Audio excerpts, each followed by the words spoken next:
Ran into a couple people earlier this morning that was even commenting on how humid it was outside. Really haven't had a whole lot of humidity problems here as we get through middle of May. We know it creeps up, and that's the same atmospheric water that is going to be able to bring us thunderstorm activity for the rest of the nighttime into tomorrow. Now, before we get there, you step outside, it's not too bad. Yeah, like I said, you may notice the humidity a little bit, but temperature-wise, it's really hard to complain.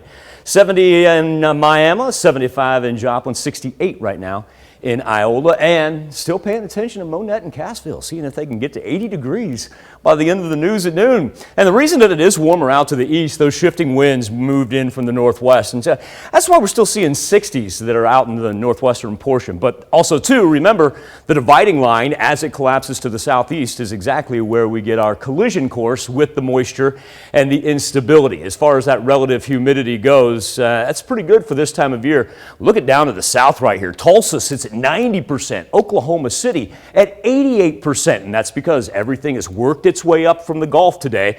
It's been very, very consistent, and if anything, remember the purple is dry. You get into the light blue, that's more moisture as far as the precipitable water goes, and it's simply going to spread up to the Midwest for the course of the day. Then we talk about the convective available potential energy. What's up there in the atmosphere? How unstable can it get? We haven't seen a large amount of movement right here, but still, we are seeing it growing massive right here in what we like to call the old Arklatex region. So it'll make a gradual northward migration, but that's why all our thunderstorm activity is going to start to the south before it makes its way up to the forestays. Now, as we sit here at the noon hour, certainly not looking too bad, a little bit cloudy.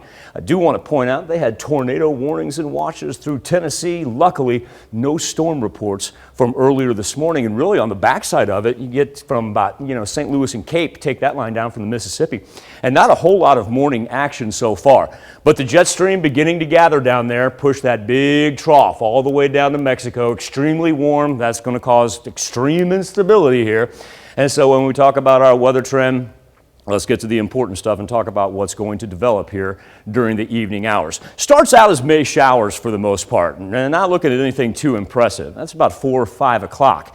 But coming on the backside of that, now we've got thunderstorm activity, and you'll notice this is going to carry us after sunset into Tuesday morning.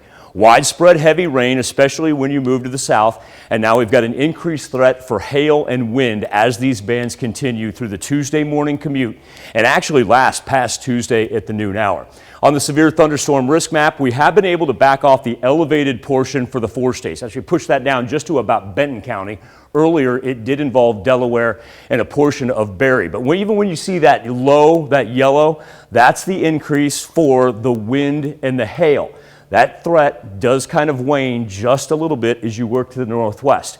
If you can sneak in anything today and this afternoon, that's when you need to do it, because we're not going to have the chance on Tuesday. Wednesday is going to be soggy, especially in the south. Thursday, that's going to be scattered. That is not going to be as widespread. And for those of you that enjoy cooler than normal temperatures, you are in luck, as our daily highs sit in the 60s, overnight lows hanging in the 40s.